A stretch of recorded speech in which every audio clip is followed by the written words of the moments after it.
waxaan soo celin doonaa kalsoonida dawladda Soomaaliya lagu qabo ee caalamka hay'adaha caalamiga ah ay ku qabaan dawladaha caalamkana ay ku qabaan 5 sano iyo dheeraad oo siyaasaddeena arrimaha dibadda ku jirtay haad iyo hadbageed fariisi gabadhacleyn iyo colaadinta dalal saaxiib la Soomaaliya ugu dambeyn waa saldhigatay oo waxaa la hirgeliyay siyaasad xasilan oo dariska iyo dunida lagu la macaamilo waxaa laga baxay xeyndaabkii aan ku oodnayn ee Addis Ababa to Asmara waxaa dib loo furay albaabada diblomaasiyadda ee dunida waxaa lagu laabtay miisaska lagu go'aamiyo talada dalalka gobolka iyo adduunka waxaana cagta lala helay hanaanka dib u soo noolaynta sharafka iyo qiimaha Soomaaliya muqdisho waxa ay markii ugu horeysay tan iyo 2016 marti gelisay shir madaxeed heer gobol ah oo ay ka qayb galeen madaxda dalalka safka hore ee kala ah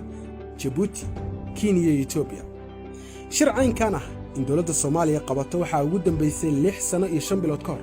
markaas oo ay caasimadda isugu yimaadeen madaxweynayaasha dalalka urur goboleedka IGAD madaxweyne Xasan Sheekh Maxamuud ayaa markaas madaxweynaha kadib qaraxii Soobe ee dhacay 14 Oktoobar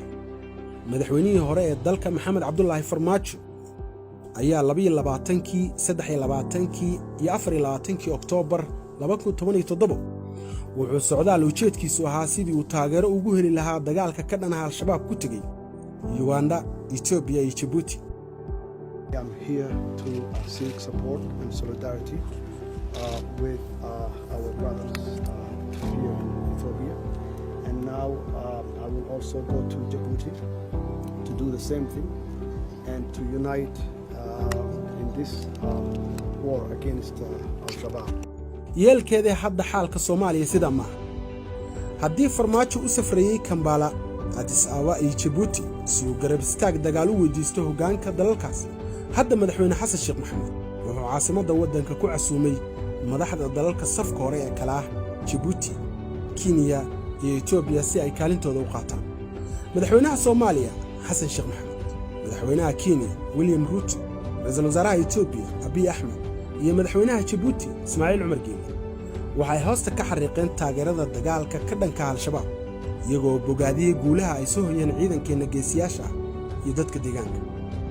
waxa ay isla meel dhigeen in ciidamada dalalka safka hore dagaal ku dhabka noqdo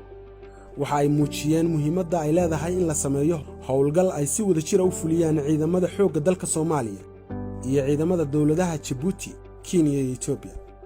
waxa ay wada jir u iftiimiyeen qatarta argagixisada ku hayaan xasiloonida gobolka halka ay baaq midaysan u direen caalamka si loo helo taageerada iyo qalabaynta ciidamada Soomaaliya oo lagu wado inay dhawaan la wareegaan ammaanka guud ee dalka siyaasadda arrimaha dibadda oo sal fadhiya yeelata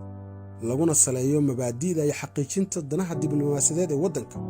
lagana fogeeyo colayntanka waxay sahlaysaa in caalamku ku ixtiraamo isla markaana aad heshid dawlado madallo iyo ururo kugu garab istaaga masaalixdaada gaarka ida arrimaha dibadda waxay ku salaysnaa doontaa hal mabda oo aad u weyn oo ah Soomaaliya inaanay yeelanin cadow dibadda ah